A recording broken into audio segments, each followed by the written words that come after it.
333 dulu boleh ya? Oke, dari yang sebelah timur dulu, mari dipersilahkan. Saya tak sambil duduk boleh ya Bapak Ibu ya? Sambil nunggu pertanyaan.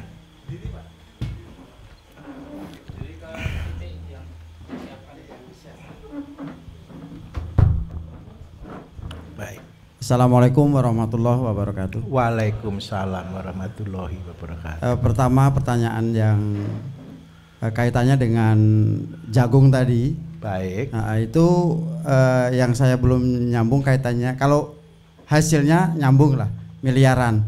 Cuman hitungan untuk tenaga kerja itu belum masuk. Itu yang pertama. Baik. Yang kedua, kami ada kesibukan di rumah itu yaitu dengan destilasi, mesin penyulingan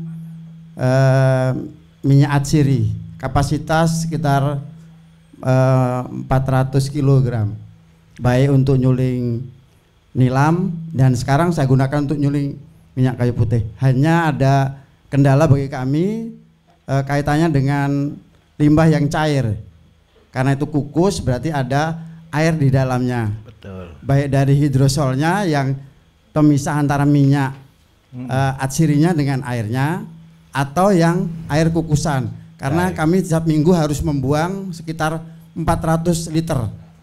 Nah, pernah kami buang sembarangan, ternyata sumur kami terkontaminasi. Iya. Nah, ini yang pertanyaannya, apakah dari limbah minyak kayu putih atau minyak nilam itu dapat digunakan sebagai tambahan pupuk yang kita pelajari ini? Itu aja mungkin dari kami.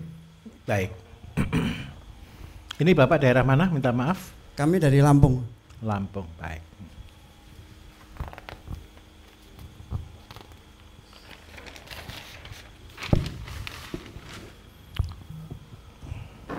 Bapak Ibu, untuk jagung tadi itu begini ceritanya. Percayalah, kita akan menghadapi masa yang kurang baik. Saya percepat program pelatihan ini salah satunya satu Bapak Ibu. Petani di bawah hari ini sudah teriak perkara pupuk. Betul atau tidak? Akibatnya banyak sekali pupuk-pupuk, maaf ya, pupuk-pupuk palsu yang sudah beredar. Terutama daerah luar Jawa. Nah, karena itu, kenapa program ini saya percepat? Saya berharap Bapak Ibu bisa segera action untuk bisa membuat pabrik pupuk. 1 tahun ini Bapak Ibu belajar, lakukan sendiri, praktekkan sendiri, kerjakan sendiri. Ingat baik-baik, belajar terbaik adalah mengajar. Saya ulangi, belajar terbaik adalah mengajar. Kalau Bapak Ibu mau menjadi terbaik, Bapak Ibu harus mulai mengajar. Dari apa? Dari apa yang Bapak Ibu kerjakan. Kalau di dalam konsep saya, ajarkan ke orang apa yang Bapak Ibu lakukan. Ceritakan apa adanya, baik dan buruknya ceritakan apa adanya. Supaya tidak ada dusta di antara Bapak Ibu dengan petani, betul ya? Terus yang kedua, ketika Bapak Ibu sudah berjalan dalam konsep jagung tadi, saya tidak minta Bapak Ibu tanam banyak. Saya cuma minta berapa? 1 kilo. 1 kilo itu tadi anggap aja luas tanahnya berapa tadi? 300 meter persegi. Ini adalah laboratoriumnya Bapak Ibu. Setelah Bapak Ibu 1 siklus, ini jadi berapa di sini berarti tadi? 10 kilo, betul ya? Tanamnya sudah 3.000 meter. Saya minta tolong di kondisi ini Bapak Ibu harus sudah punya murid. Bapak Ibu sudah mulai mengajar, punya santri di situ. Tujuannya apa? Bapak Ibu sambil proses di sini. Dan prosesnya Bapak Ibu minta tolong, jangan cuma tanam jagung, tapi Bapak Ibu sudah mulai produksi pupuk. Ke depan Bapak Ibu saya minta tolong, konsep pertanian yang akan kita galakkan adalah pertanian syariah. Pertanian syariah itu artinya begini. Tadi di awal sekali saya bilang, ketika Bapak Ibu mau planning nih, saya ada order Pak, ini perusahaan butuh seandainya 1 bulan 1.000 ton. Seandainya. Bapak Ibu mampu enggak cover untuk 1.000 ton per bulan sendiri? Enggak mungkin. Bapak Ibu butuh orang banyak kan? Butuh mitra kan? Nah, siapa mitra-mitra kita? Pasti petani. Nah, ketika Bapak Ibu punya 1.000 ton, berarti Bapak Ibu anggap aja butuhnya di sini per bulan. Berarti kalau 3 bulan berarti butuh 3.000 ton per 3 bulan, per satu siklus. Nah, sekarang pertanyaannya satu, seandainya deh kita butuh lahan sekitar 1.000 hektar. Akhirnya, saya minta maaf, Bapak Ibu tidak bisa kerja sendiri. Bapak Ibu tidak bisa melakukan sendiri di sini. Bapak Ibu perlu teman, perlu mitra untuk bersama-sama membangun. Apa yang kita lakukan? Pertanian syariah itu begini. Bapak Ibu sediakan pupuknya. Bapak Ibu sediakan benihnya. Nanti Bapak Ibu sediakan alat panen. Ini tanggung jawabnya Bapak Ibu. Petani, tanggung jawabnya adalah tenaga dan tanah. Nanti hasilnya Bapak Ibu kalau yang saya lakukan, kita bagi hasil 50%, 50%. Alasannya apa? Begini. Siapa yang real yang pernah tanam jagung di sini? Ada enggak? Sudah pernah tanam jagung, Pak? Enggak masalah. Bapak benih berapa kilo?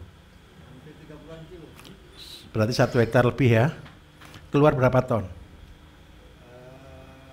Belum maksimal, hanya sekitar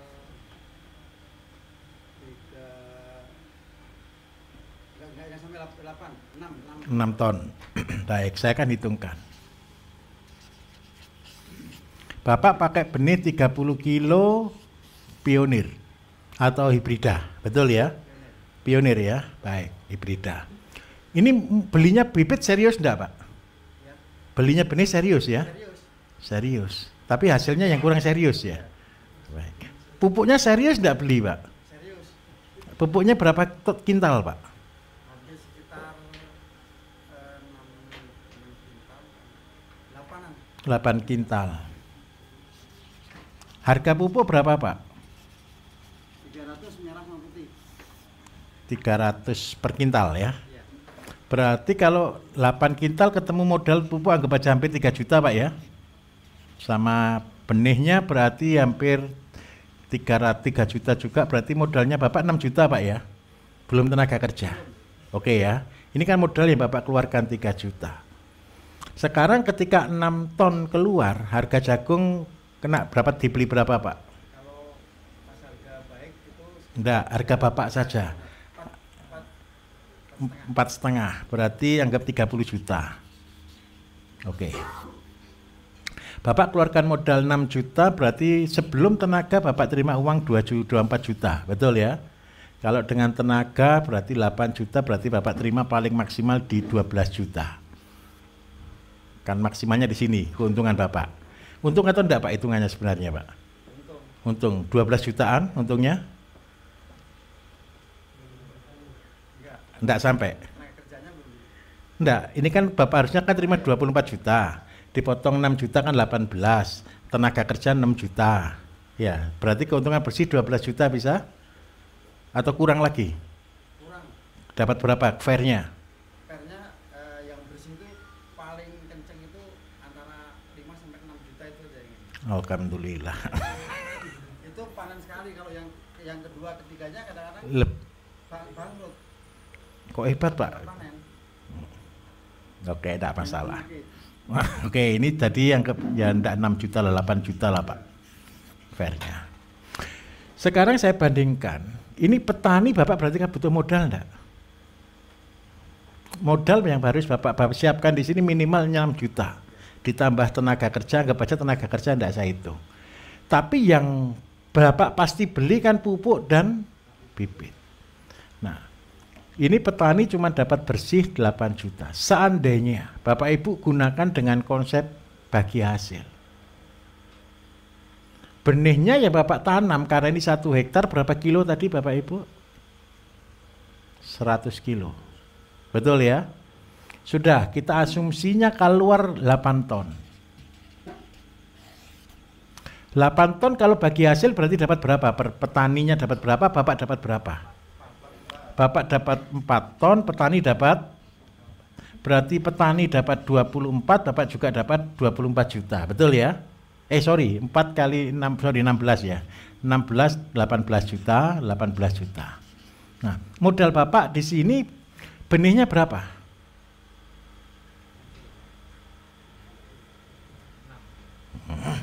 Anggap aja benihnya 100 kilo, anggap aja harga 10 atau paling mahal 12.000, berarti 1 juta.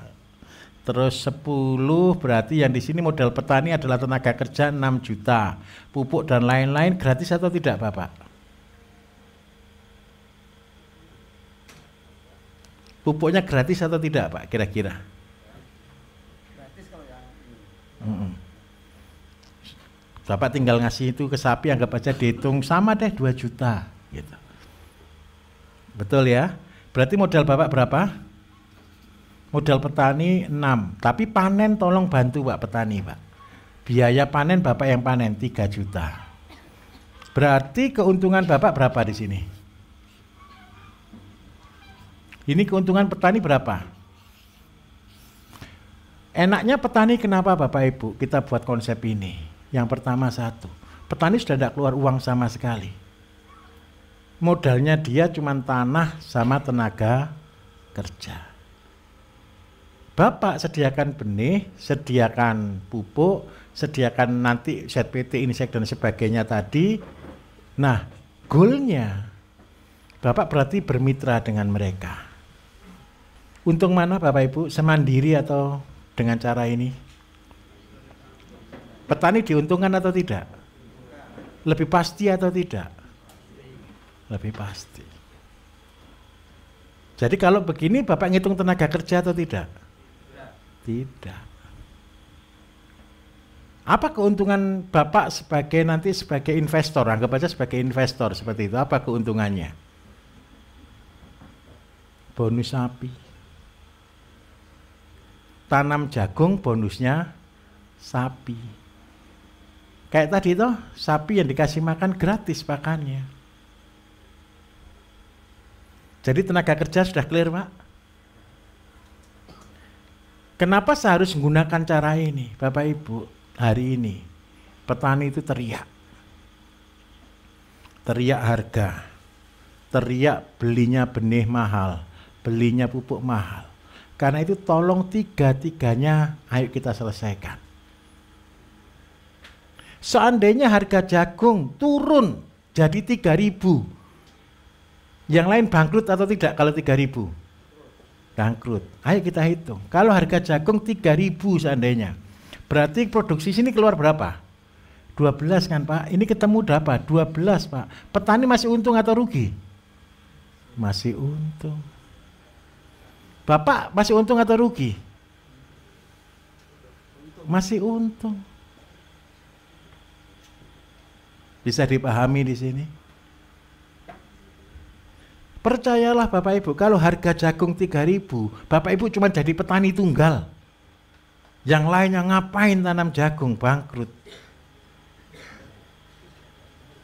Bisa dipahami di sini? Inilah konsep syariah. Dan kenapa saya katakan bertani itu tawakal, amanah, niat, ibadah Bapak Ibu. Ingat baik-baik, ibadah terbaik bukan sholatnya Bapak Ibu.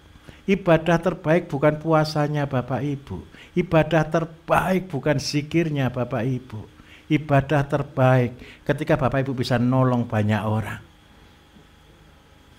Kalau Bapak Ibu lihat begini, petani hari ini ribuan hektar atau ratusan ribu hektar Bapak Ibu yang memiliki nasib yang sama.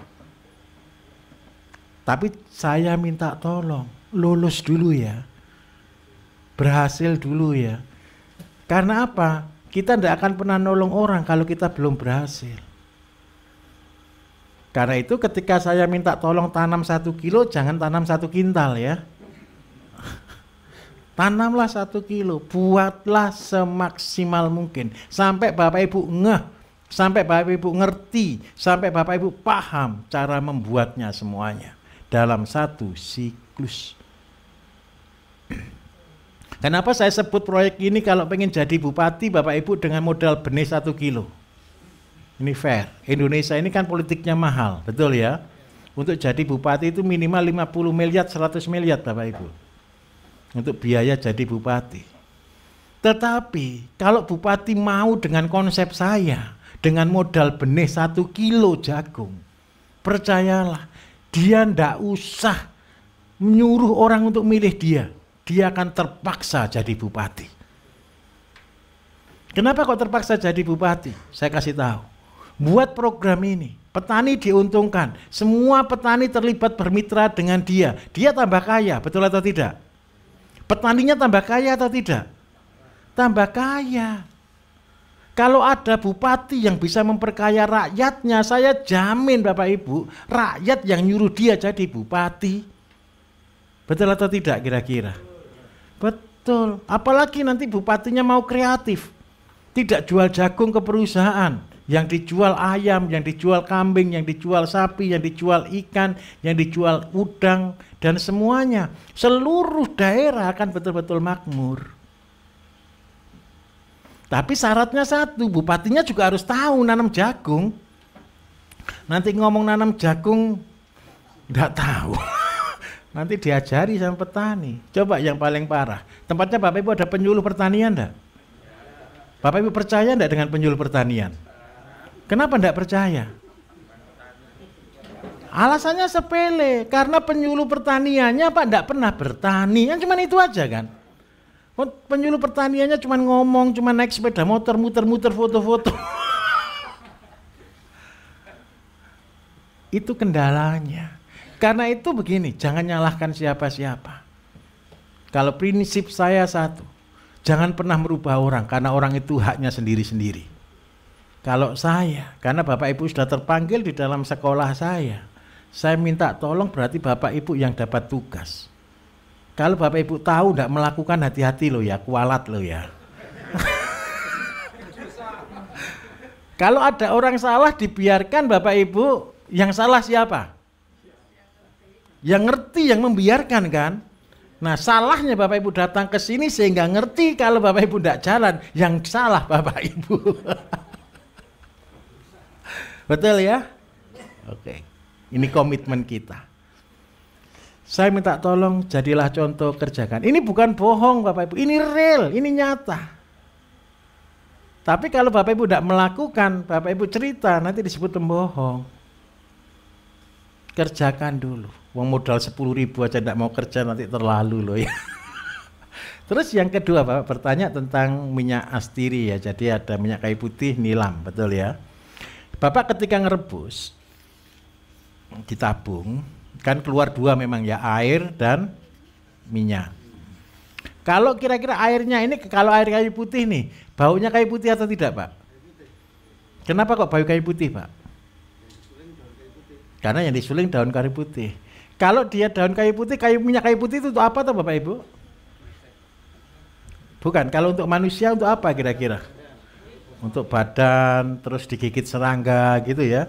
Kira-kira, kalau minyak kayu putih, ulat, semua yang terbang-terbang, serangga itu senang atau tidak? Senang mendekat ke minyak kayu putih atau tidak kira-kira? Tidak senang. Kalau begitu, kalau Bapak punya limbah minyak kayu putih berarti untuk apa? Insektisida toh? Ya sudah. Saya tunjukkan Pak. Bapak jual berapa astirinya? Minyak kayu putih. Ya, sini gara-gara Cina Pak. Ini perhutani ratusan ton tidak bisa keluar ini Pak. Kalau Bapak bisa jual dengan harga 150.000, oke, ini sama persis dengan harga Cina ini. 150.000. Sekarang saya tunjukkan. Minyaknya berapa persen Pak? 1 ton keluar berapa? Jadi 1 ton keluar 8 liter ya. 8 liter kali 150 ketemu berapa Pak?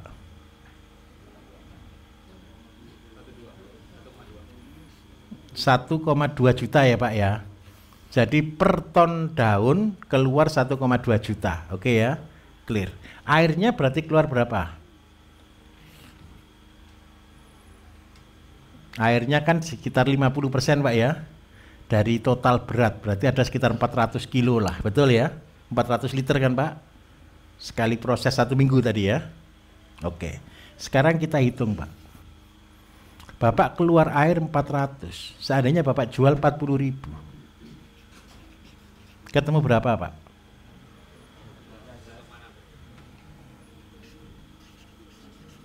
Mahal mana, Pak? Ampasnya, limbahnya, atau minyaknya?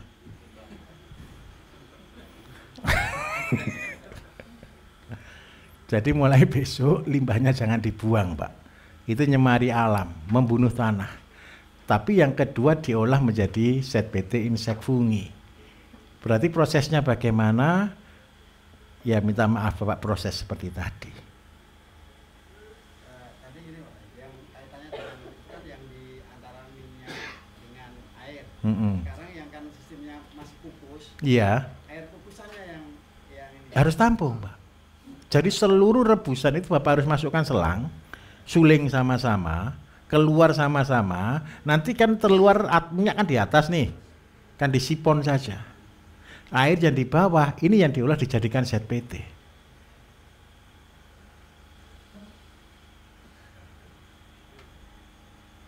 Bisa dipahami di sini? Jadi air yang di bawah, untuk media yang reproduksi spot. Iya, semuanya. Sama yang keluar dari sulingan. Ini yang diolah dijadikan ZBT. Dengan cara ini, maka petani kayu putih tidak akan bangkrut.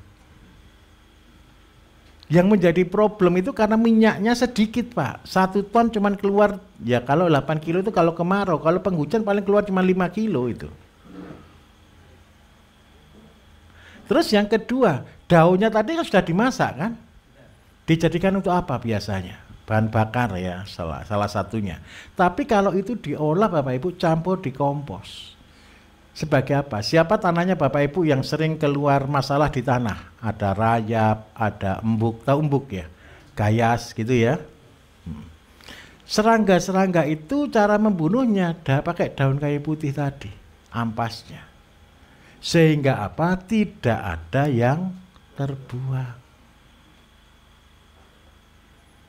Bisa dipahami kira-kira? Mudah atau susah?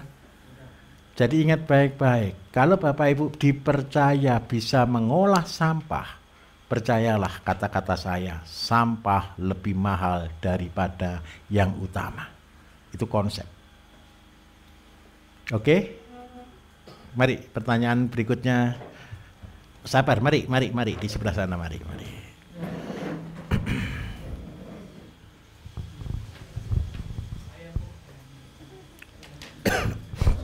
Assalamualaikum warahmatullahi wabarakatuh. Waalaikumsalam warahmatullahi wabarakatuh. Saya belajar bertani baru sekitar 3 tahun, walaupun ayah saya itu petani, Pak. Ini saya mohon dijelaskan cara olah tanah yang minim biaya dan minim tenaga untuk tanaman jagung dan tanaman padi. Nah, keduanya mohon apa obat dari nun sewu nggih, ini yang herbal. Mohon obat yang untuk todosen dan mimisan. Kebetulan cucu saya itu 1 itu todosen, 2-nya yang todosen itu apa Bu ya? Ini apa ini, kopoken Jawanya itu keluar cairan. Iya. Oh baik. Iya, tapi bau Pak. Terus yang nusaula bukan keluarga penyakitan, bukan ya Bu, saya enggak mau. Enggak apa-apa ya. Bu Pak ya. Cucu saya yang kembar itu ini sekarang sudah kelas 4 SD. Kalau panas terus mimisen Pak, kalau kepanasan. Begitu aja Pak. Oke. Atas jawaban dari Bapak, saya ucapkan terima kasih. Billahi taufiq hidayah. Assalamualaikum warahmatullahi wabarakatuh.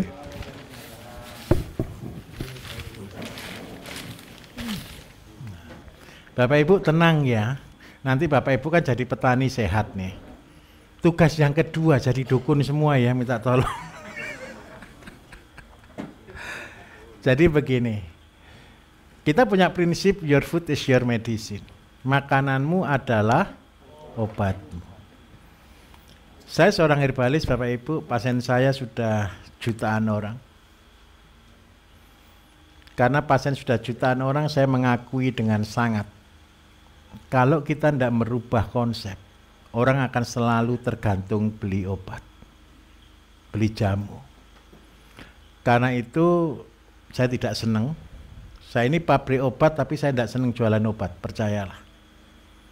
Seluruh pasukan saya bilangi mereka, jangan senang terima uang dari orang sakit, karena itu uang yang tidak enak.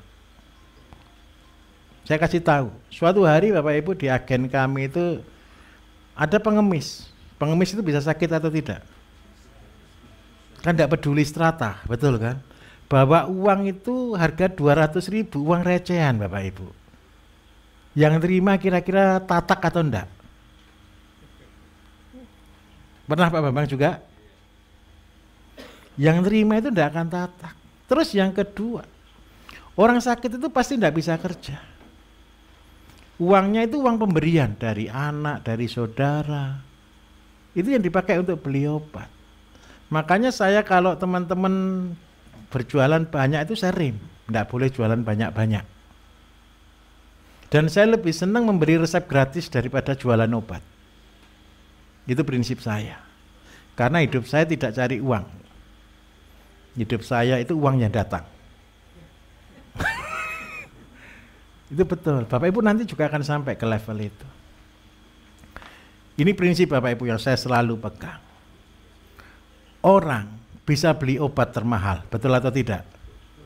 Uang banyak dipakai beli obat termahal bisa atau tidak? Tapi uang yang banyak itu dipakai beli kesembuhan bisa atau tidak? Tidak bisa. Jadi saya minta tolong. Kesembuhan tidak pernah dibeli, tetapi kesembuhan perlu diciptakan. Siapa yang menciptakan kesembuhan? Saya minta tolong. Bapak Ibu semuanya ini loh yang saya minta tolong. Yang menciptakan orang betul-betul bisa sembuh. Sehebat-hebatnya orang obat Bapak Ibu tidak akan pernah bisa menyembuhkan. Karena apa? Kesembuhan itu hanya hak Tuhan. Nah, sekarang saya kasih tunjuk. Anak kecil, mimisen. Kira-kira kenapa? Nomor 1, berarti pembuluh darahnya tipis. Berarti kekurangan vitamin K. Yang kedua, berarti daya tahan tubuhnya lemah. Ini adalah kondisi yang paling saya takutkan. Saya sudah bicara ini Bapak Ibu mungkin di 5 tahun lalu ya Pak Bambang ya. 5 tahun, 6 tahun lalu. Ini akan menjangkau anak-anak kita. Jadi autoimun mereka, daya tahan tubuh mereka itu drop. Kira-kira penyakitnya apa penyebabnya?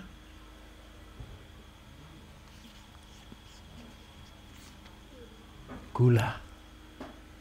Semua anak kecil senang yang manis atau yang tawar? Semua senang yang manis. Terus yang kedua, makanan hari ini Bapak Ibu. Anak-anak senang makanan yang sehat atau yang junk food? Ya, ini Bapak Ibu yang jawab loh ya. Siapa yang punya cita-cita anaknya besok sakit? Ada enggak di sini? Enggak ada Pak, saya kepingin anak saya semua sehat Pak. Tapi yang kita kasih makanan yang tidak sehat, berarti kita sedang berkata ke anak kita, ayo kamu besok jadi sakit ya. Ayo berubah. 5 tahun lalu Bapak Ibu saya ngeri lihat kondisi ini. Dan sekarang sudah banyak sekali terbukti. Pasien-pasien anak-anak kecil luar biasa sakitnya. Besok Pak Bambang akan ulas perkara ini. Tapi sekarang secara simpel, penyebabnya utama adalah gula. Cara buang gula kalau anak kecil Bapak Ibu minta tolong pakai minum air putih. Untuk mimisennya Bu, saya minta tolong buatkan sinom Bu. Tahu sinom? Jamu sinom tahu enggak? Jamu sinom itu apa? Daun asam ya, terus sama kunyit sama gula aren. Terus yang berikutnya, supaya pembuluh darahnya bagus, supaya pembuluh darahnya bisa kembali tebal, normal, dan sebagainya, maka perlu namanya vitamin C. Vitamin C semua daun hijau, semua buah yang berwarna kuning. Tolong diajari. Masalahnya hari ini satu, anak-anak tidak suka makan sayur. Betul atau betul? Yang salah siapa? Bayi itu kalau dikasih makan sayur harusnya mau atau tidak?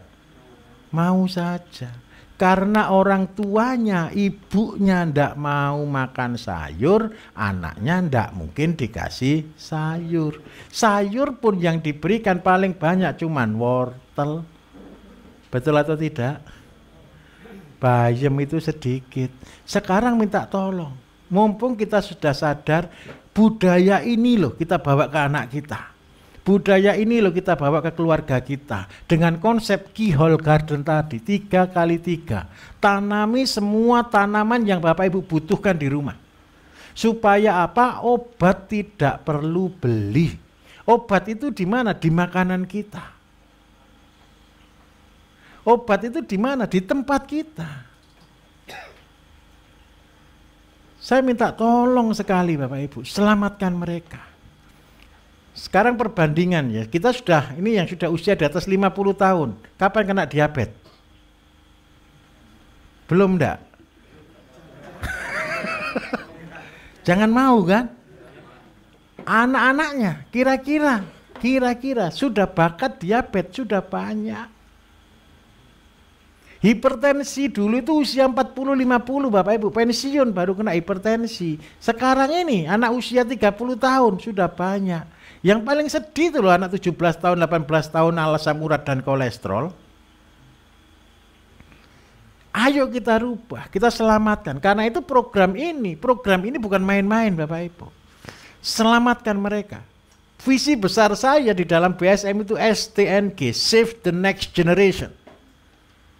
Karena apa? Anak-anak kita itulah tujuan kita. Warisan kita itu siapa? Anak-anak kita. Saya minta tolong. Ini agak sakit ya, saya ngomong jujur ya. Planning elit global Bapak Ibu. Semua orang sakit gagal ginjal. Semua orang sakit gagal ginjal. Semua orang sakit diabetes. Supaya apa? Mudah ngontrolnya dan kapan nombolnya gampang. Sudah saya katakan beneran. Tahun 2013 kami pernah diskusi dengan beberapa profesor dari Amerika dan Norwegia. Mereka akan merancang alat cuci darah itu seperti depo air minum. Kalau sekarang cuci darah di rumah sakit full. Dan nanti karena sudah terlalu banyak orang yang cuci darah itu kayak minum air isi ulang itu loh. Dimanapun ada tempat cuci darah. Tergantung atau tidak namanya. Ketika saya tahu kondisi itu Bapak Ibu, saya bulatkan tekad. Saya melawan program itu. Saya berkuar-kuar mengajari kesehatan. 1000 radio yang saya pakai. Kalau Bapak Ibu dari Jakarta sampai ke Banyuwangi zaman itu ketika saya lagi gila, tidak akan berhenti dengar suara saya di radio. Dari Jakarta sampai Jawa Timur, sampai Banyuwangi. Isinya suara saya dok ngomong di radio tentang herbal. Pada waktu itu ketika saya datang ke kota, pasien saya cuma 2 Bapak Ibu. 3, 4, paling banyak 10. Saya tahun 2014 ya Pak Bambang ya, itu pasien kayak pertemuan RT gitu aja. Tapi semenjak itu saya dulu dimusuhi banyak dari kesehatan, dari teman-teman perawat, teman-teman medis, para medis, saya dimarahi. Gara-gara apa? Saya ngomong herbal. Tahun itu Bapak Ibu herbal didengarkan atau tidak? Tidak sama sekali. Saya tetap berjuang. Setiap kota itu ratusan radio lah yang kita pakai untuk menyiarkan program ini. Sampai akhirnya 1 tahun, 2 tahun, ini sudah jadi minded. Ada yang dari daerah Jawa Timur di sini, mana selain Banyuwangi? Bawa dari mana Pak? Kediri. Sudah pernah dengar suara saya di radio? Sering sekali Pak ya. Selalu nyetel saya Pak ya. Jadi sudah hafal dengan suara saya Pak ya. Kalau Jawa Timur, Jawa Tengah pasti pernah dengar suara saya. Kenapa tujuan itu? Pertama Bapak Ibu, kita dimusuhi. Sampai akhirnya jalan 2 tahun, pasien saya semua dari rumah sakit, dari para medis. Dan semua akhirnya mulai mengenal herbal yang sebenarnya. Dan akhirnya saya bersyukur, alhamdulillah. Kalau sekarang pasien saya tidak peduli dari petani sampai dokternya juga ikut herbal. Fair Bapak Ibu. Bapak saya seorang mantri kesehatan. Bapak saya menderita sakit diabetes mulai umur 40 tahun. Dia kena, minta maaf, kena hepatitis B. Jadi kena kasus hepatitis juga. Jadi hidupnya selalu tergantung kepada obat. Ini mantri kesehatan loh ya, orang kesehatan loh ya. Terus apakah bisa sembuh? Ya tidak bisa sembuh. Ketika saya mulai membuat obat herbal, Bapak saya sudah mulai konsumsi produk saya. Dan itu jauh lebih baik. Tapi sayangnya satu, Bapak saya konsumsi obat saya setelah usia 60 tahun lebih. Seandainya sebelum itu jauh lebih bagus. Sampai akhirnya di usia 75 tahun baru meninggal. Itu pun sudah ya memang sewajarnya. Kan begitu kan? Nah, saya berharap satu. Herbal itu bisa menyembuhkan? Bisa. Tetapi yang fair yang bisa menyembuhkan makanan. Saya minta tolong Bapak Ibu jadi testimoni. Siapa yang sudah sakit asam urat, kolesterol, diabetes? Di sini ada? Asam urat, kolesterol, diabetes itu kan tidak perlu dikunjungi kan penyakitnya kan? Itu kan penyakit biasa kan? Saya minta tolong. Tapi penyakit biasa, asam urat, kolesterol, diabetes, hipertensi, ini adalah penyakit yang tidak ada obatnya secara medis. Minum obat asam urat seumur hidup pasti gagal ginjal. Minum kolesterol seumur hidup ya pasti masalah dengan ginjal. Minum diabetes seumur hidup ya pasti yang lain-lain pasti rusak organnya. Hipertensi minum seumur hidup ya tidak akan sembuh juga. Apa yang bisa menyembuhkan? Makanan Bapak Ibu. Saya minta tolong. Ketika besok Pak Bambang akan jelaskan tentang herbal, diajari tentang rebusan, diajari tentang jus, diajari macam-macam, saya minta tolong. Kalau Bapak Ibu hari ini sakit, yang ditanam ini obatnya Bapak Ibu. Supaya apa? Obatnya itu makanan. Obatnya itu rebusan. Rebusannya segampang seledri, kenikir, jusnya juga cuma kacang panjang, mentimun, dan tidak ada yang aneh-aneh. Saya menyeting Bapak Ibu untuk jamu ini adalah apa yang Bapak Ibu bisa tanam. Tidak ada yang aneh-aneh, sama sekali tidak ada yang aneh.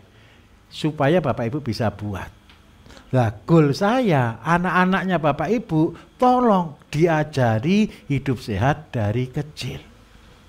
Supaya jangan sampai sakit. Kalau boleh minta tolong deh. Di depan pintu rumahnya Bapak Ibu ditulis di situ, penyakit dilarang masuk gitu loh. Supaya Bapak Ibu selalu sadar dengan saya. Jadi minimal sungkan lah, pernah ikut pelatihan ya makan yang sehat gitu loh. Besok saya akan tanya Bapak Ibu, hari ini kan kemarin sama hari ini makan di sini sudah ya. Besok Bapak Ibu kan hari ketiga makan di sini ya. Saya akan tanya, saya minta testimoni besok beberapa orang. Sudah ada yang merasakan dampaknya belum? Cuman makan saja sama minum-minum begitu aja. Bapak Ibu harusnya pernah ikut pelatihan enggak sebelumnya? Ada yang sudah pernah ikut pelatihan atau belum? Enggak, bukan pelatihan saya, pelatihan bebas apa, ada acara apa gitu? Sering atau tidak? Kalau jam 7 sampai jam 11 malam kira-kira ada yang tahan enggak kira-kira? Ngantuk dan pasti sakit semua. Ini hari ini, kita sudah sepanjang hari ini, sudah 12 jam kita pelatihan ini. Bapak Ibu gimana, masih seger atau tidak? Alhamdulillah. Masih 80%. Dan besok minta tolong Bapak Ibu, nanti malam karena kita begadang, yang tidak biasa begadang kan bangun pagi besok pasti masuk angin.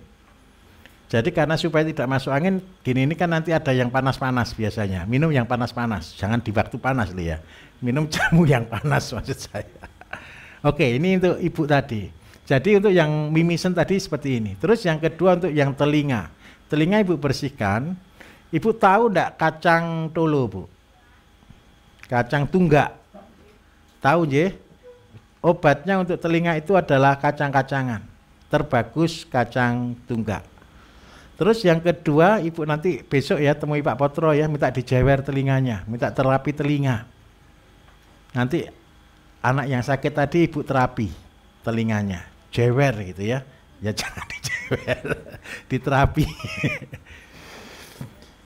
Sebenarnya Bapak Ibu kalau ada yang sakit saya minta tolong nanti ke Pak Potro. Tujuan saya begini loh. Minimal penyakitnya orang desa Bapak Ibu, ada saraf kecepit, ada pegel linu. Saya kepengen sekali Bapak Ibu selain ngajar pertanian juga ngajar herbal. Tapi kalaupun tidak bisa ikut pelatihan saya yang herbal, tolong lihat di YouTube saya ya, praktekkan. Lah kalau mumpung ketemu begini, kalau Bapak Ibu sakitnya apa, keluarga apa, kan beberapa sudah saya suruh temui Pak Potro minta terapi. Nanti Bapak Ibu yang jadi penterapinya. Karena apa Bapak Ibu? Contoh lah kasus saraf kecepit gitu aja. Itu bisa kerja atau tidak orangnya? Angkat barang sedikit aja sudah kesakitan. Bangun dari tidur aja loh sudah sakit. Padahal kalau terapi cuma 1 menit 2 menit saja. Jadi saya minta tolong mumpung di sini ayo belajar sama-sama gitu ya. Lah rebusan-rebusan yang Bapak Ibu minum di sini tolong dilanjutkan nanti di rumah. Begitu Ibu nggih? Baik. Ayo satu lagi dari sini. Mari, ya mari Bapak, oke. Oh, ya untuk sawahnya lupa Pak, minta maaf Pak. Jagung sama padi. Kalau padi tetap pakai traktor Bu ya. Kalau untuk padi. Nah begini Bapak Ibu. Kalau Bapak Ibu pakai konsep biasa, ya ikuti biasa dulu. Jagung, padi ikut biasa dulu. Tetapi saya harapkan ke depan, kalau Bapak Ibu mulai punya modal, saya minta tolong kembangkan sawah palsu. Bertahap, jangan sekaligus, itu modal juga besar. Saya kasih contoh Bapak Ibu, di Jepang. Di Jepang itu orang tanam padi yang di sawah ada, tapi sedikit sekali. Tapi paling banyak sekarang ini tanam padi di mana? Di rumah yang tingkat 3. Jadi lantai atas didak khusus untuk pertaniannya sendiri. Luasnya tidak perlu luas kok. Paling cuma sekitar 100 meter persegi, 10 kali 10. Itu yang dijadikan untuk sawah. Kenapa sekarang saya akan ngotot ke sawah palsu? Karena satu, biaya ngolah tanah itu mahal Bapak Ibu. Ada yang pernah tanam cabai tadi mana? Bapak ya, nyangkul sama ngasih mulsa aja sudah mahal atau belum Pak? Sudah mahal. Biaya nyangkul sama mulsa itu aja sehektar bisa habis 30 juta Bapak Ibu. Nyangkul sama mulsa, yang jeleknya lagi satu, sekarang dicangkul, dibuat bedengan, dibuat mulsa, tahun depan juga dicangkul lagi, 30 juta lagi keluar itu. Lah kalau saya daripada 30 juta terus keluar hanya untuk media, hanya seperti itu, lebih baik buat sawah palsu, walaupun bertahap.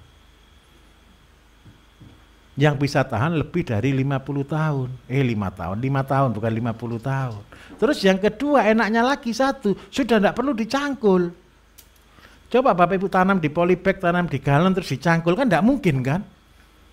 Terus yang kedua bisa disterilkan. Tanah betul-betul sudah tidak ada lagi namanya rumput. Sehingga kita bisa ke modern. Tapi saya minta maaf, tidak enak. Tetapi kita harus tetap ke modern. Karena apa? Besok cari tukang cangkul susah. Terus yang kedua, kalau padi, kalau di sawah bagaimana begini? Kalau untuk tanam jagung Bapak Ibu tidak perlu dirotari, cukup disingkal. Tahu disingkal ya? Jadi traktor yang pertama untuk nyingkal, untuk membuka lahan. Sehingga tanahnya jadi begini. Ini modelnya. Tanam jagungnya itu di sini. Terus yang kedua ini langsung dipupuk Bapak Ibu. Pupuknya pakai pupuk horti. Sama perbanyak yang kotoran ayamnya sedikit. Nanti setelah tanam langsung ditutup pupuk, nanti setelah 30 hari tanah ini ditutupkan ke sini lagi.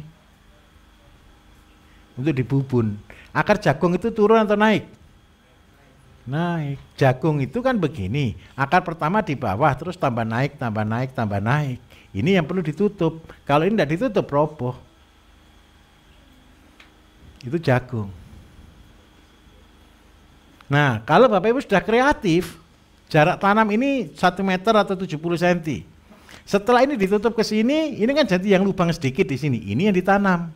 Ini umur 30 hari ini tanam. Sehingga apa? Setiap bulan Bapak Ibu panen jagung. Ini untuk cara hemat lahan. Terus yang kedua, kelebihannya apa? Rumput tidak akan sempat tumbuh. Bisa dipahami di sini?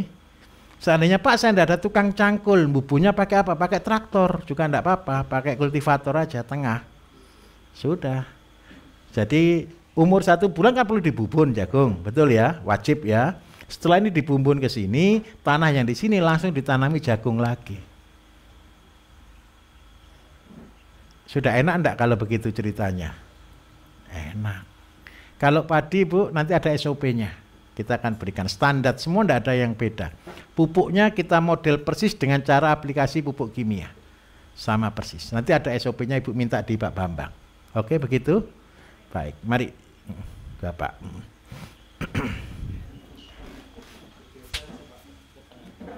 Minta maaf Pak bergeser ya. Mas ambil no air minum, air dingin.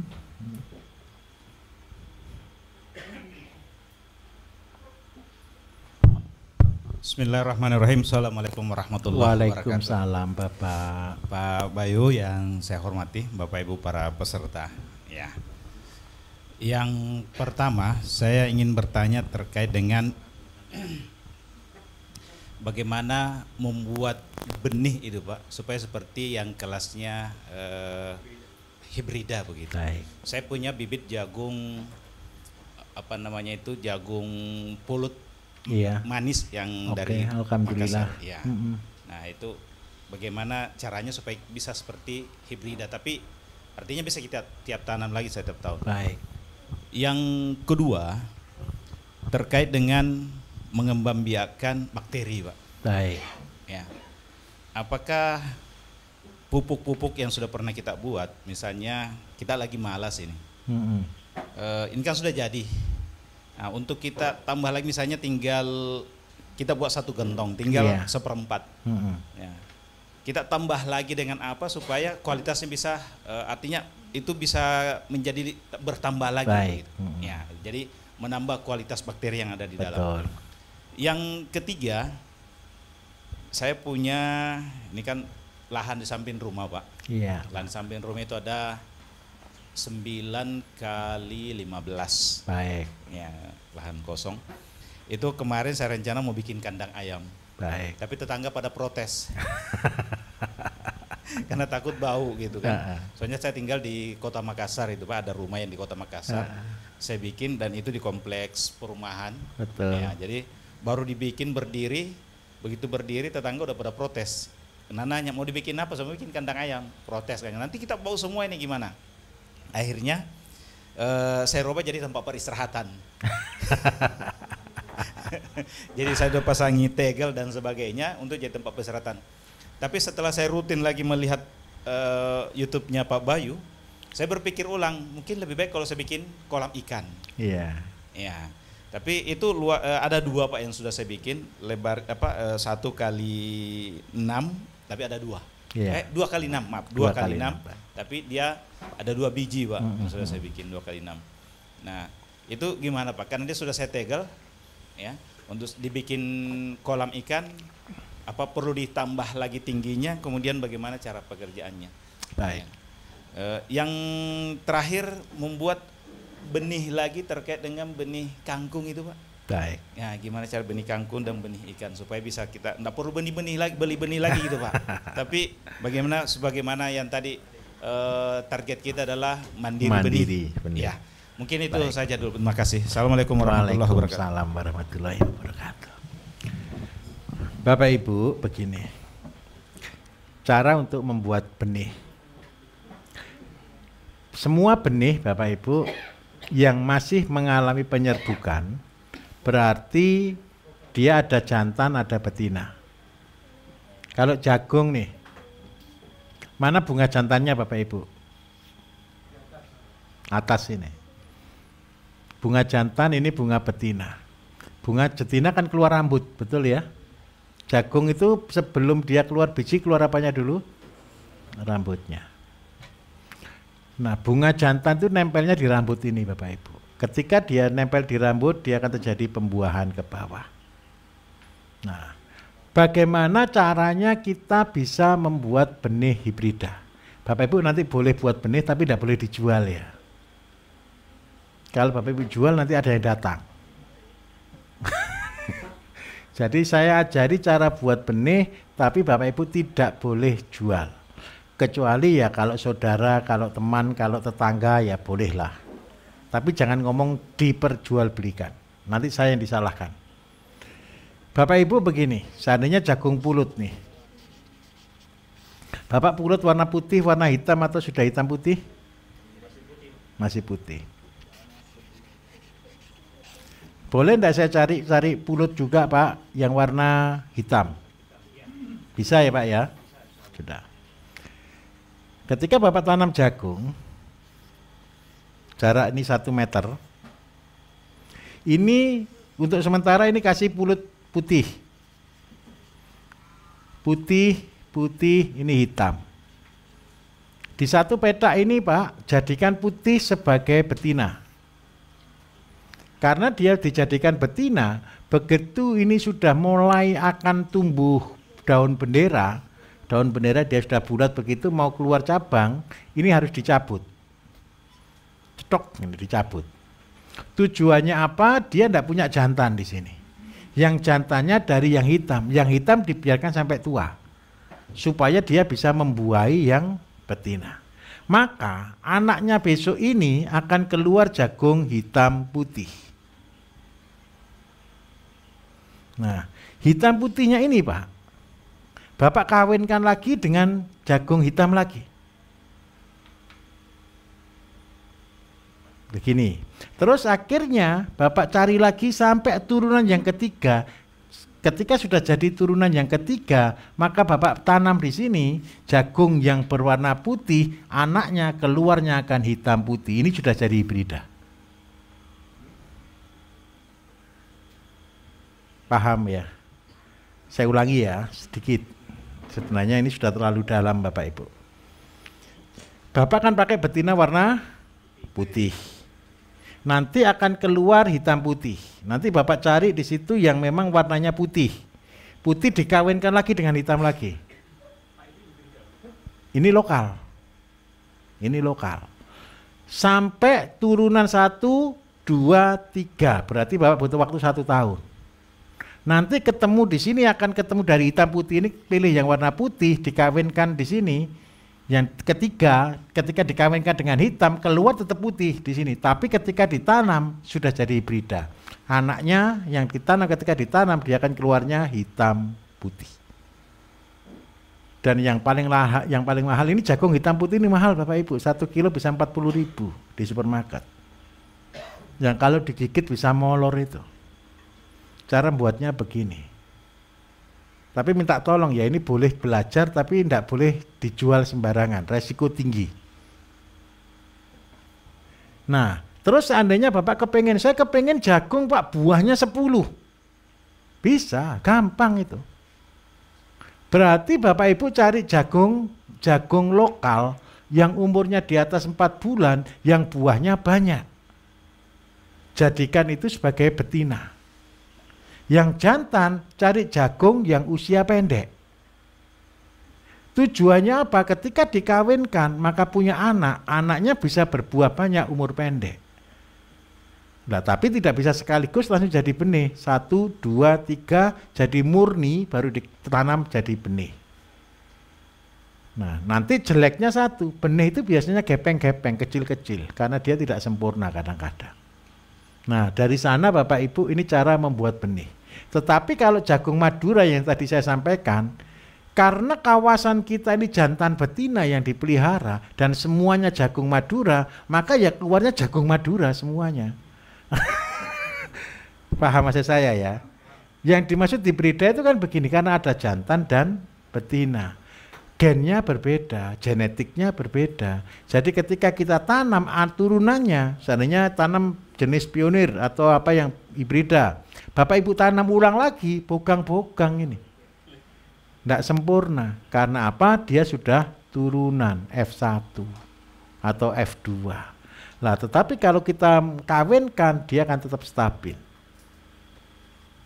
Bisa dipahami kalau untuk benih? Oke. Terus yang kedua begini Pak, ini saya kasih trik Pak, supaya bisa pelihara ayam dan tidak dimarahi tetangga. Saya kasih triknya. Ada caranya Bapak Ibu itu.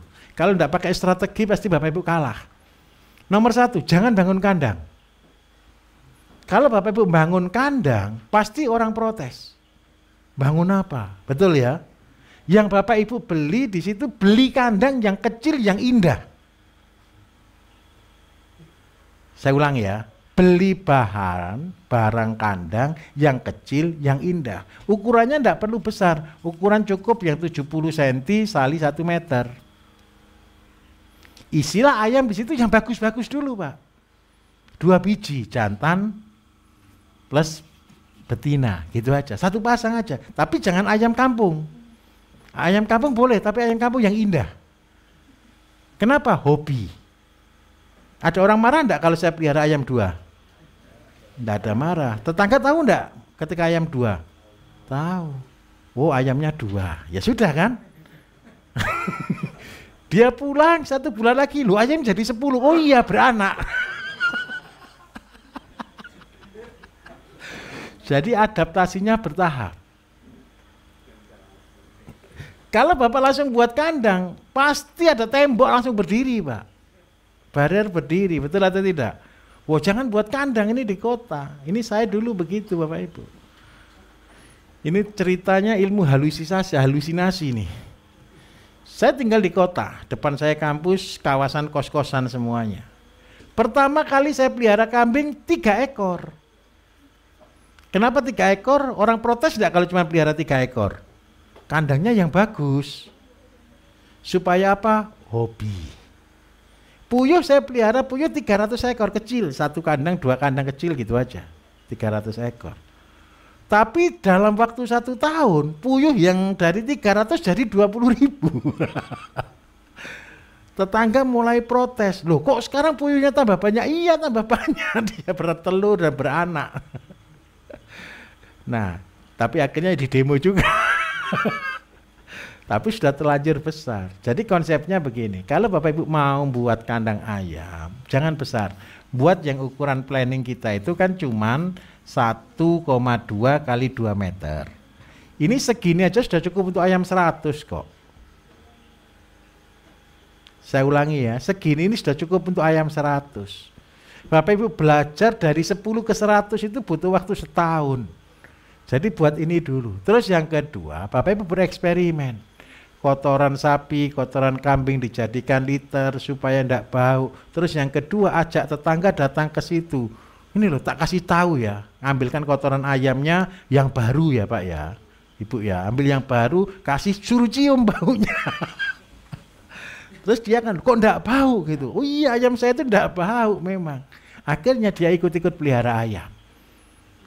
Syukur-syukur kalau punya telur nanti dibagi.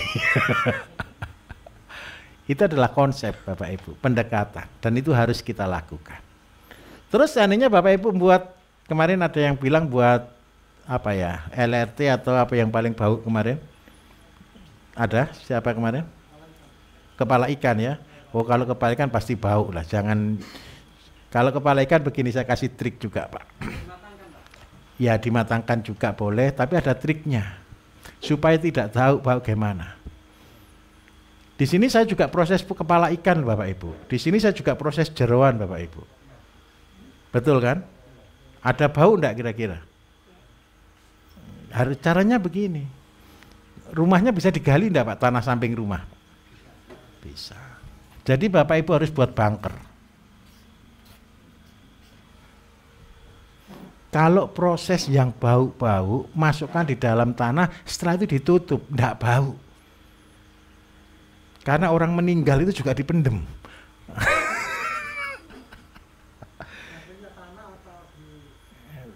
bata boleh Pak.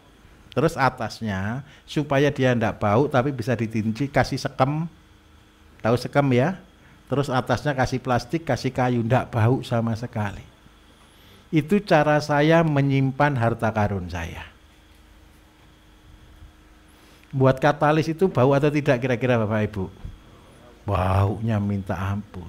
Supaya itu bisa jadi dan saya masih tetap selamat, saya gali dan saya masukkan bunker. Jadi orang di atasnya ya bahagia, padahal di dalamnya itu barang bau semua. Jadi kalau di rumah, kalau seandainya enggak gitu bagaimana? Buatkan tembok kamar kecil, terus di situ tutup pintu yang rapat.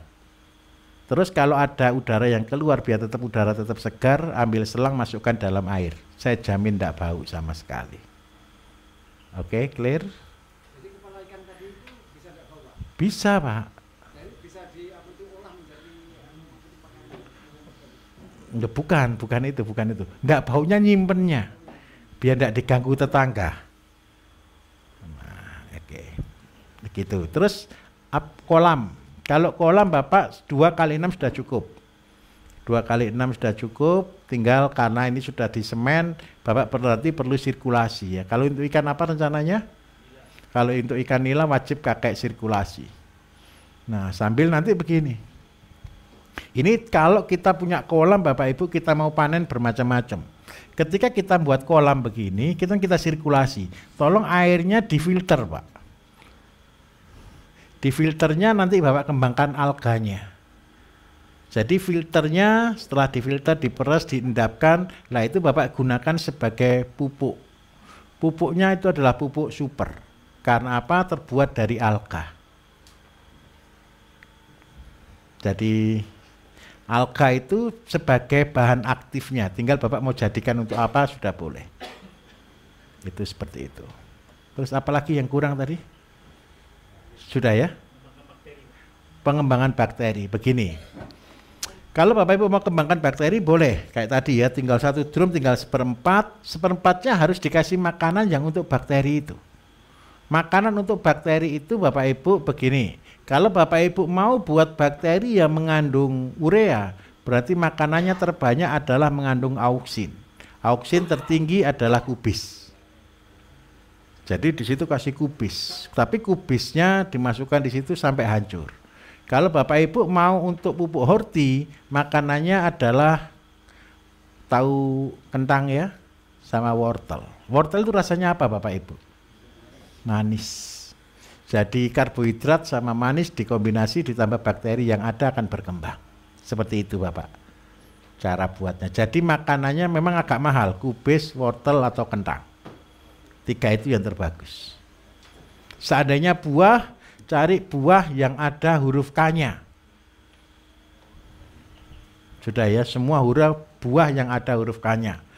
Semangka, sirsat, nangka, gitu itu. Paling bagus ada lagi, tahu kersen?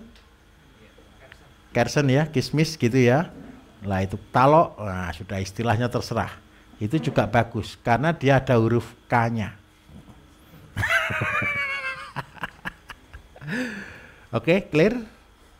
Mari sebelah sini 3 orang. Mari ya, mari.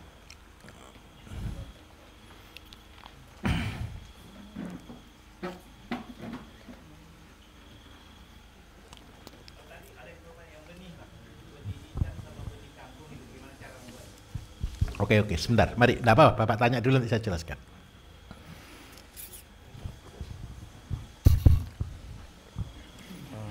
Ini Pak Bayu, saya menanyakan. Bentar, dari mana Pak? Dari Kediri Pak. Baik, namanya siapa Pak? Hernawan dari Kediri. Baik. Di samping rumah itu kan ada bekas kolam lele Pak. Kalau di sana kan lagi tren yang pakai terpal bulat itu Pak. Itu diameternya 2,5. Saya ada 2 Pak. Itu mangkrak. Nah, saya pengennya nanam azolla untuk pakan ternak. Ayam, pakan Pak. ternak. Oke, ya, baik. Ya. Itu bagaimana caranya menanam azolla itu dari kolam itu sampai tumbuh. Nah, yang sementara yang saya tahu itu kolam dicemplungin kotoran sapi udah dibiarin dan muncul gitu. Iya saya. betul. Iya. Tapi betul. kok nggak muncul-muncul gitu sampai. Oh gitu. Malu berarti Pak. Itu. Yang kedua tentang bagaimana caranya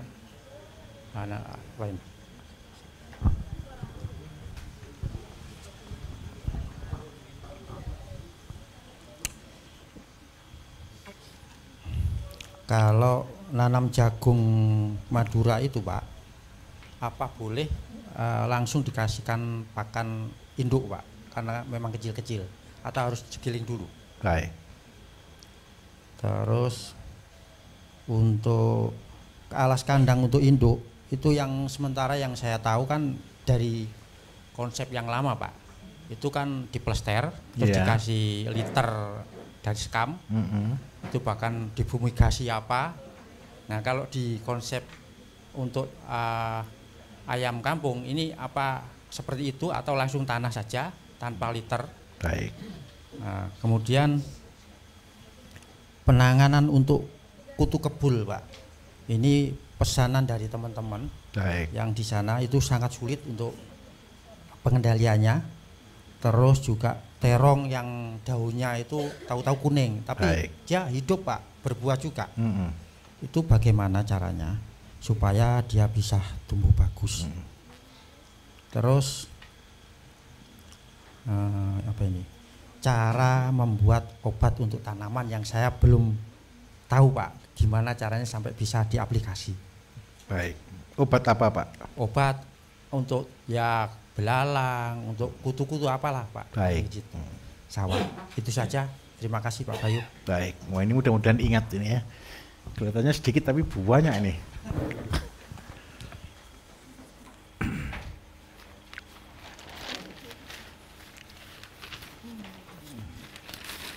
Baik, saya jawab ini dulu, nanti yang kangkung sama ikan saya nanti Pak sekalian habis ini.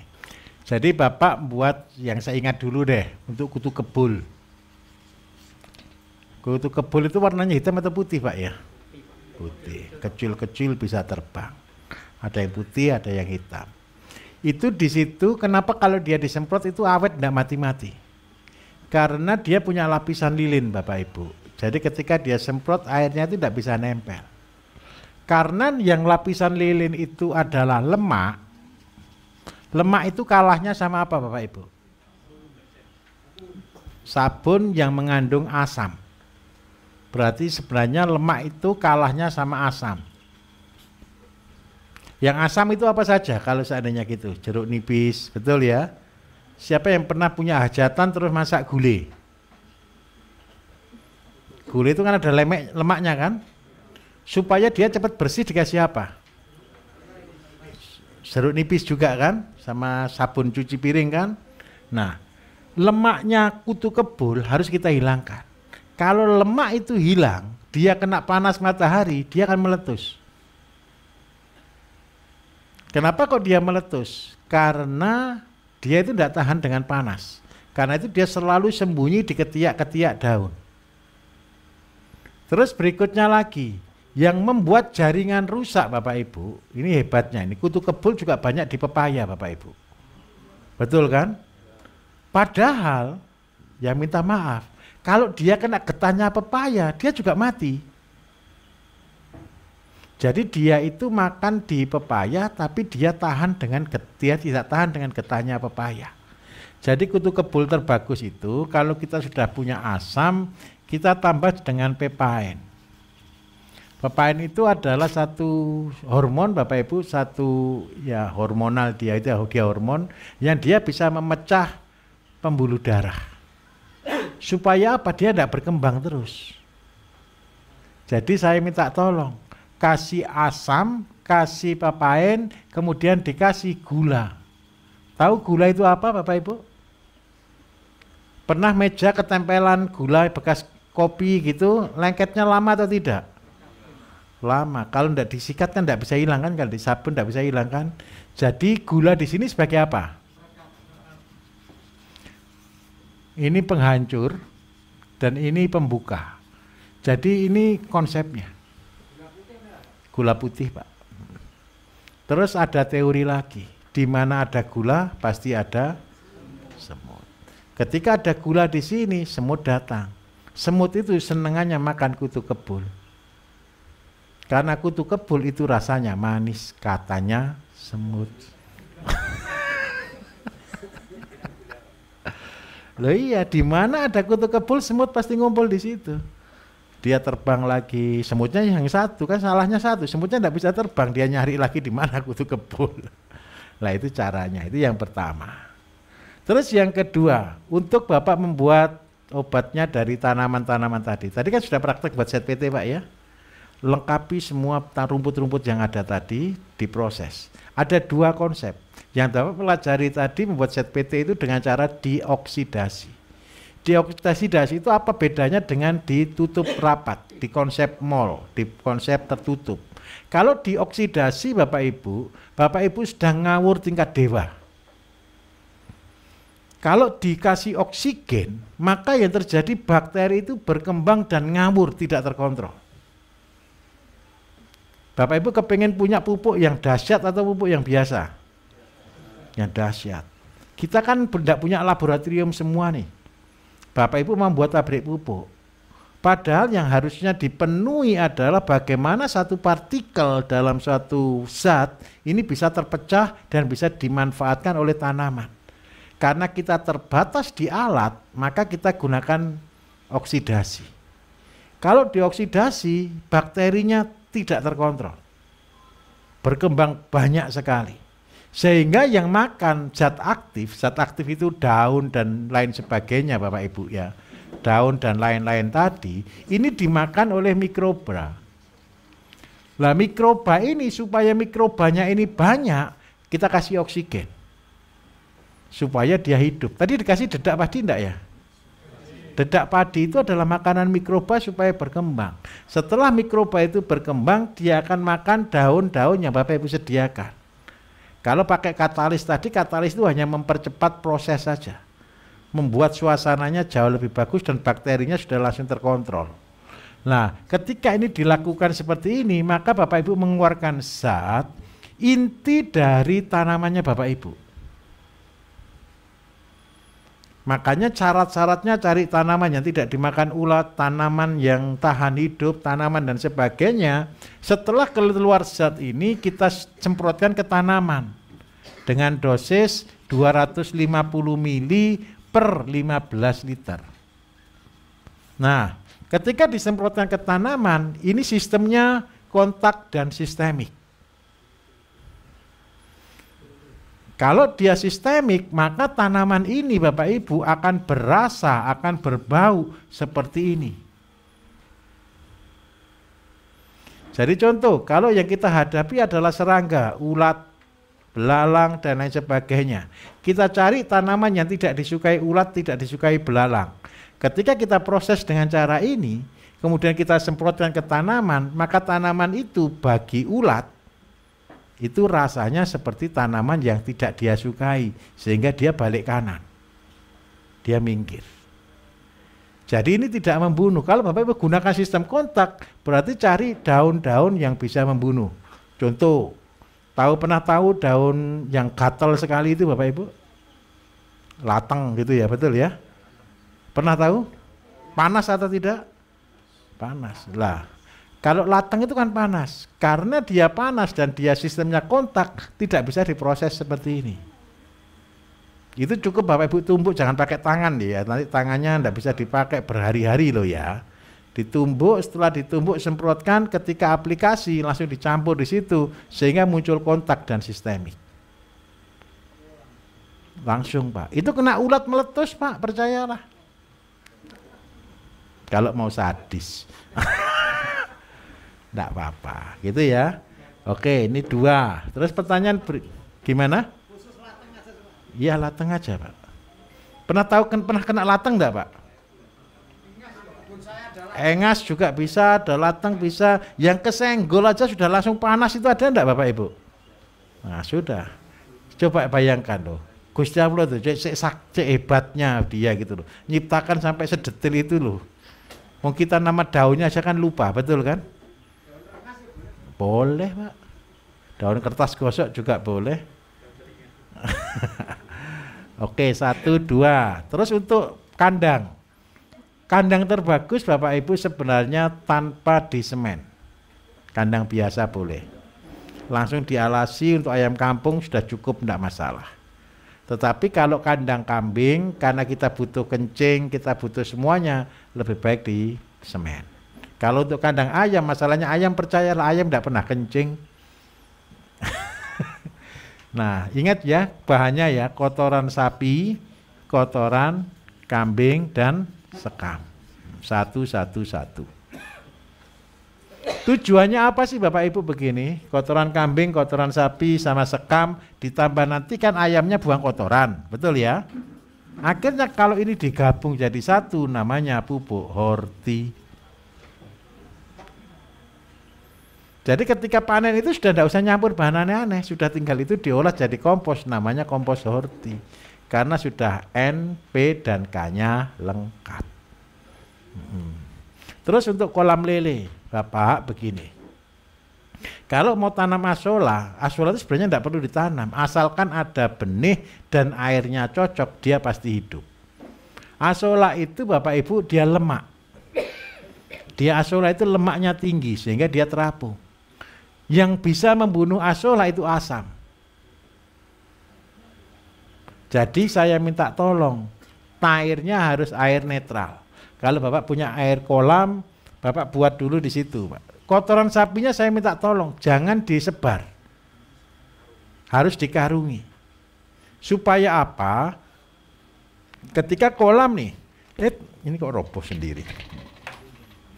Kemudian ada kotoran sapi di sini atau kotoran ayam di sini. Dia kena air, keluarnya pupuk akan sedikit-sedikit. Sehingga sampai dia akan habis, setelah itu baru diganti. 3 bulan baru diganti, begitu. Gantinya enggak usah dibawa keluar, dibuang aja, taruh di bawahnya. Nah, kalau untuk buat pakannya, tadi sudah buat pakan ya. Tadi ada beberapa model pakan Bapak Ibu. Jadi pakan itu fleksibel. Seandainya untuk ayam petelur berarti makan jagung, makan gabah, makan asola. Tetapi kalau untuk pertumbuhan, enggak perlu jagung, gabah begitu, enggak perlu. Berarti Bapak Ibu cuma butuh karbohidrat, berarti asola sama dedak juga boleh. Asola sama limbah rumah tangga juga boleh. Nah itu konsep pakan itu fleksibel, tergantung untuk apa. Kalau untuk petelur, berarti jagung harus direndam, gabah harus direndam, keluar cambah, baru diaplikasikan. Kenapa kalau harus direndam dan harus keluar cambah? Itu vitamin E tertingginya. Sehingga apa? Rangsangan untuk bertelur itu akan menjadi kuat. Begitu. Tadi sudah nyoba telurnya? Belum? Sudah. Kenyal atau tidak? Kenyal. Jadi nanti ke depan Bapak Ibu, ketika Bapak Ibu sudah jalankan bertahap ya, jangan sekaligus semuanya. Yang Bapak Ibu produksi semuanya adalah obat. Telur juga obat, sayuran juga obat, ikan juga obat, ayam juga obat gitu. Kemarin ada yang request minta ayam tanpa bumbu ya. Cobalah, saya usahakan besok siang saya suruh potongkan lah. Sudah mencoba ya?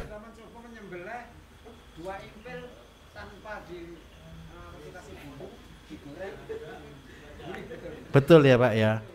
Atau sudah diwakili bapaknya saja? Soalnya yang biasa kalau program ini Bapak Ibu yang motong bukan saya. Biasanya yang program pelatihan 1 minggu itu kan dibagi kelompok-kelompok. Mereka mulai motong, bersihkan, sampai goreng. Supaya apa? Tidak ada dusta di antara kita. Nanti tahu bedanya. Jeroannya tahu, ususnya tahu, semuanya tahu. Jadi begini loh Bapak Ibu.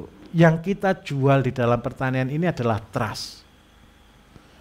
Saya tidak ngotot tentang organik loh ya. Saya bilangi, saya bukan ngotot perkara organik dan tidak organik. Yang saya ngotot yang alami, yang sehat. Kalau Bapak Ibu membuat sertifikat organik, saya jamin 100% tidak mungkin dapat. Ya bisa sih dapat nembak, bayar, tapi untuk apa? Gitu loh. Kita ini tidak perlu sertifikatnya, tapi perlu kualitasnya. Siapa yang bisa ngomong kualitas? Konsumen. Bapak Ibu kepengen punya pasar itu tetap atau kacau? Kacau itu naik turun? Tetap. Kalau Bapak Ibu kepengen hidup tenang, hidup bahagia, milikilah yang disebut dengan permanent market. Permanent market itu Bapak Ibu bukan orang yang habis kita iklani. Tetapi permanent market itu adalah orang yang sudah tahu siapa kita dan tahu apa yang kita buat. Kalau saya seperti misalnya saya jualan semua produk saya adalah permanent market. Saya katakan permanent market itu minta maaf, dari neneknya pakai, anaknya pakai, cucunya juga pakai. Sehingga apa? Saya tidak perlu biaya marketing. Yang saya bangun berarti apa? Kepercayaan. Nah, saya minta tolong, semua program ini yang Bapak Ibu nanti buat, yang Bapak bangun, Ibu bangun itu adalah kepercayaan. Seandainya pasar cuma 100 orang, ya berbahagialah dengan 100 orang. 100 orang itu banyak atau sedikit ya Bapak Ibu? Satu RT kan? Kira-kira kalau 100 orang ini kira-kira kenal enggak dengan 100 orang ini? Kenal kan? Kita jangan bohongi mereka. Kita buat itu. Dan kalau Bapak Ibu sudah sampai dipercaya, 100 orang itu kalau belanja cukup enggak 1 juta satu bulan? Seandainya satu rumah ini 1 juta satu bulan cukup atau tidak Bapak Ibu? Belanja beras, belanja sayur, belanja ikan, belanja ayam, belanja telur cukup enggak 1 juta? Ya cukup Pak, tapi itu minim sekali, betul atau tidak? Kalau punya pelanggan satu RT yang 100 ada 100 orang Bapak Ibu, berarti Bapak Ibu sudah punya passive income omset 100 juta. Karena itu saya ngatakan enggak usah muluk-muluk yang besar-besar, ngelayani satu RT itu aja loh. Loh Pak ada yang enggak mau, enggak apa-apa. Nanti akhirnya mau juga kok. Asalkan barang yang bagus, harga yang murah. Ditambah lagi Bapak Ibu pelayanan yang spesial. Saya kasih contoh marketing yang akan kita bangun nanti. Bapak Ibu punya di rumah nih sayur dan lain sebagainya, ada ayam walaupun tidak banyak. Bapak Ibu praktekkan seperti Bapak Ibu di sini. Kasih mereka minuman herbal kalau berkunjung. Wah kita sekarang kopi kita habis gitu loh ya. Yang ada herbal. Karena apa? Habis sekolah. Terus habis itu mulai cerita. Ketika dia minum 1-2 kali cocok. Pasti tanya resepnya. Terus bilang, kalau bisa yang organik ya.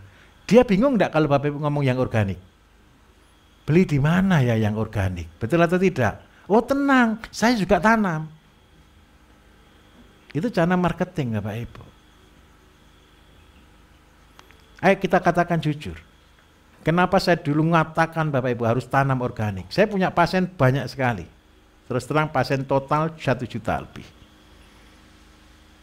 Ketika saya di situ, saya selalu kasih resep. Contoh orang sakit kanker. Pantangannya, semua ternak yang makan konsentrat tidak boleh. Semua ikan yang makan konsentrat juga tidak boleh. Makan sayur yang tidak disemprot dengan pestisida. Karena penyebabnya kanker itu pengawet, pewarna, perasa, pestisida, dan kimia. Itu penyebabnya kanker. Radikal bebas. Terus habis gitu orangnya tidak boleh makan yang tidak mengandung kimia. Terus dia bilang gimana? Lah apa yang saya makan Pak? Betul atau betul kira-kira? Ini beli disemprot racun, beli di sana makanannya konsentrat, beli di sana kimia semua. Terus pasti bilangnya makanannya apa? Karena itu saya juga diem Bapak Ibu ketika saya orang tanya begitu. Tidak ada cara lain, harus bertani sendiri, harus tanam sendiri. Minimal ada orang-orang yang masih waras yang mau menyediakan makanan buat mereka. Karena itu saya selalu memotivasi dengan kata-kata ibadah. Contoh, orang yang sakit asam urat. Asam urat itu tidak boleh makan sayuran hijau warna tua, harus makan labu-labuan, sayuran hijau warna muda atau yang lain. Tidak boleh makan daging merah, harus daging putih. Gimana? Makan jeruan. Oh iya, tidak boleh. Pedalaman tidak boleh, harus pengeluaran. Nanti saya jelaskan dulu. Yang berwarna merah tidak boleh. Kecuali Pak, makan jeroan ayam gitu Pak ya. Tapi empela atinya tidak berwarna merah boleh Pak. Tapi di situ karena ada peraturan yang berwarna merah tidak boleh. Daging ayam itu warnanya apa Bapak Ibu? Putih. Daging ikan warnanya putih, daging sapi, daging kambing warnanya merah. Itu betapa hebatnya Gusti Allah itu menciptakan Bapak Ibu. Tugas kita cuma gadukmologi saja. Menggaduk-gadukkan itu. Jadi saya minta tolong, ketika kita pelihara apapun, tugas kita hanya ibadah. Ya memang minta maaf ya, kalau kelatihan ini kan tidak ada praktek. Kalau yang herbal ada masak, ada macam Bapak Ibu. Tapi tenang Bapak Ibu, nanti bisa lihat di YouTube ya, tidak usah ikut pelatihan. Lihat di YouTube saja. Nanti bumbu-bumbu ada di sana. Saya ini juga tukang koki, tukang masak Bapak Ibu. Jadi ketika saya buat program makanan adalah obat, contoh nih, saya punya resep andalan, namanya nasi goreng Barefit. Nasi goreng Barefit itu bar makan langsung jadi fit.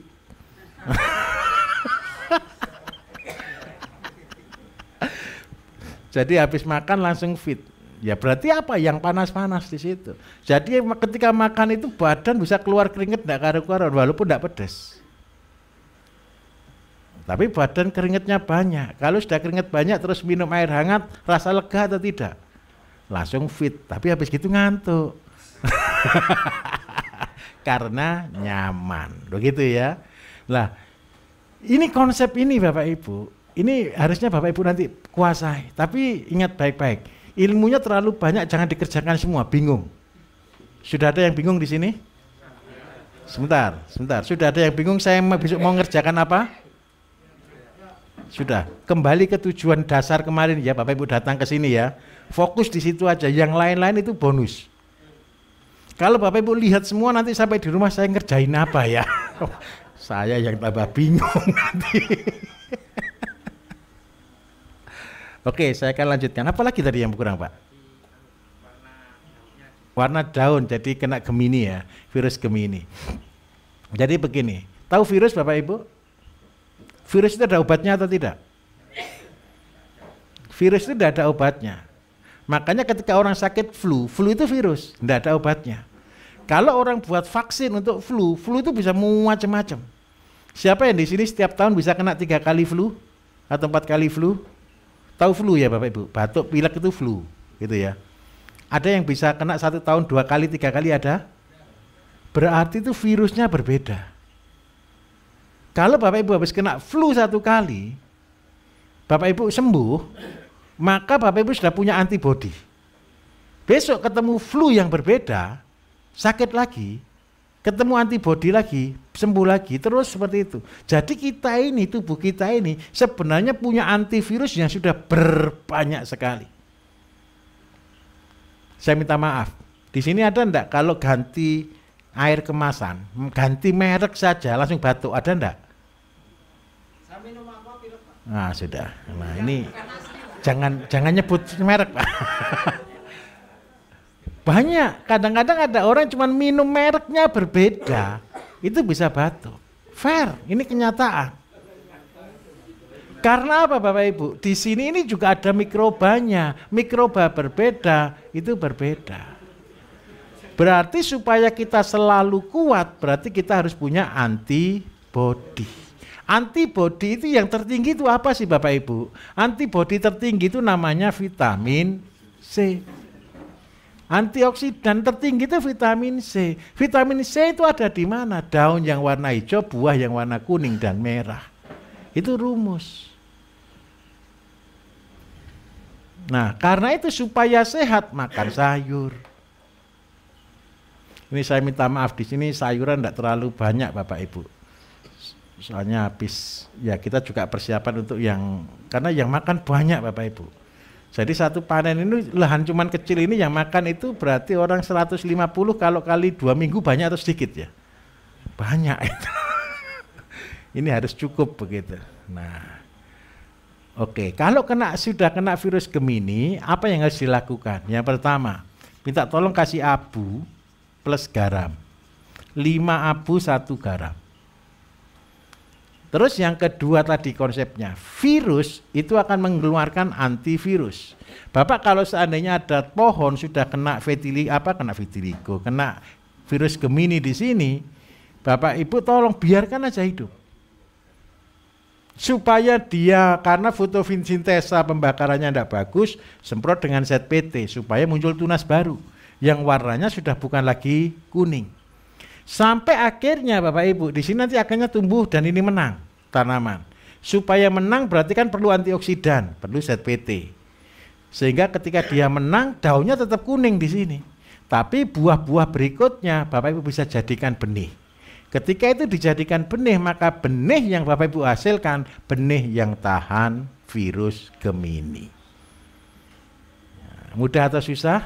Kalau begitu, jadi cara buat benihnya gampang atau susah? Pak, cabai saya kena Gemini. Ya enggak apa-apa, kasih skorpion. Kalau sudah kena Gemini biarkan saja. Nanti anaknya dikembangkan jadi benih dan jadi benih yang tahan virus Gemini. Begitu. Tanahnya dikasih abu dan garam. 5 abu, 1 garam, 1 genggam saja. Cukup. Oke, ada lagi yang kurang Bapak? Sudah ya? Rumen sapi, baik. Tahu rumen sapi Bapak Ibu?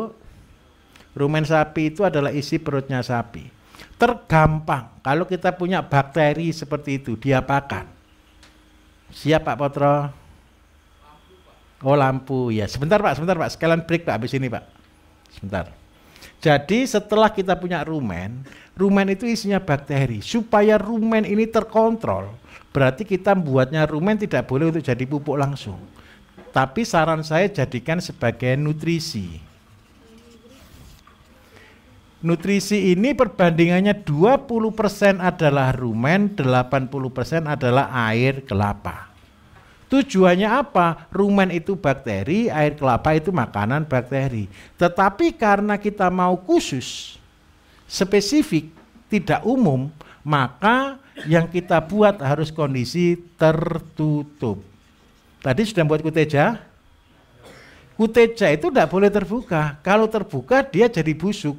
Dia berubah warna jadi hitam. Namanya terkontaminasi. Terjadi oksidasi.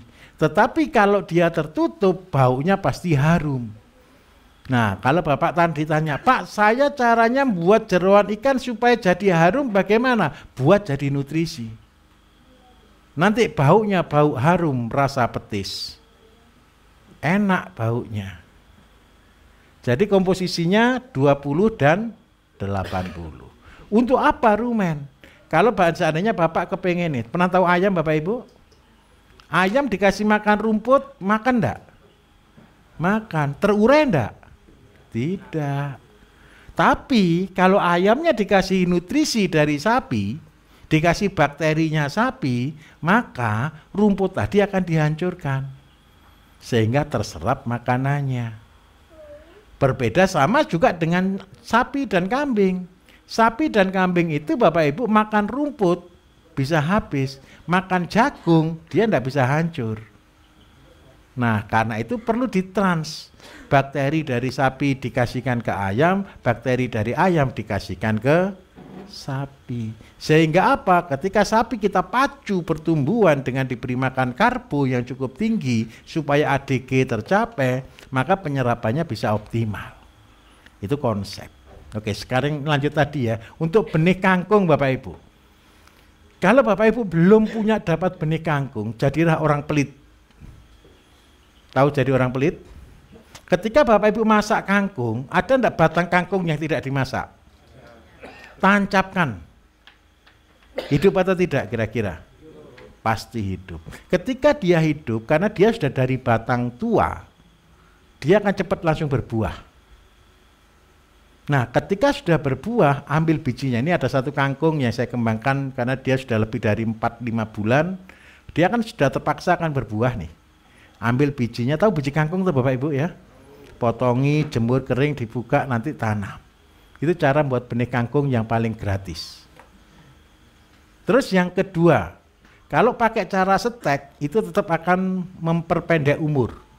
Jadi dia akan ke generatifnya lebih cepat. Karena itu saya sekarang kembangkan. Tadi sudah diajari stek enggak ya tadi ya? Sudah ya. Bapak Ibu lihat stek itu mudah atau susah? Mudah. Lah cara stek itulah cara saya Bapak Ibu supaya saya bisa buat benih dengan kualitas yang sama dengan induk dengan umur yang lebih cepat untuk produksi. Modalnya kan gampang kan, tinggal dipotong, tinggal ditancap gitu aja kan. Nah untuk ikan begini Pak, karena ikan nila itu adalah ikan yang saya masukkan dalam program kemandirian. Karena apa? Kalau ikan nila itu akan tetap bisa beranak sendiri tanpa disuruh. Tapi ketika dia beranak Bapak mulai pisahkan. Bapak mau jadikan nila ini nila biasa atau nila gip Pak? Kalau nila gip memang kurang sehat, tapi Bapak senang. Karena apa? Berarti ketika dia beranak Bapak belikan hormon testosteron. Dikasih hormon, maka seluruh nila tadi akan jadi jantan. Kalau seandainya Pak beli hormon itu susah, buat nila gift yang organik. Bapak tahu testisnya sapi, testisnya kambing? Nah itu Bapak rajang, Bapak jemur atau Bapak masukkan di dalam alkohol, begitu. Lah nanti setelah itu dihancurkan, dikasih air, dikasihkan makan ke ikannya Pak. Maka ikan-ikan akan berubah menjadi jantan. Waktu pemberiannya sebelum ikan berumur 1 minggu. Itu cara membuat ikan jadi jantan. Kalau yang pakai kimia bahaya Bapak Ibu. Sekarang mungkin sudah dilarang oleh pemerintah. Karena apa? Kalau dulu orang yang senang makan ikan yang perempuan bisa keluar kumis. Loh serius. Ini serius Pak. Sama dengan obatnya Bapak tadi yang kena hipertiroid. Hipertiroid kan ada PTU. PTU itu sama. Kalau perempuan yang kena hipertiroid, konsumsi PTU dalam jangka panjang keluar kumis. Rambutnya keluar. Tapi jangan yang bodak loh ya. Nanti wah saya kalau gitu saya minum PTU aja, jangan.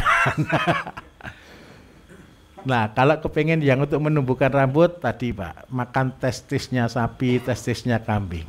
Tahu ya testis ya? Apa?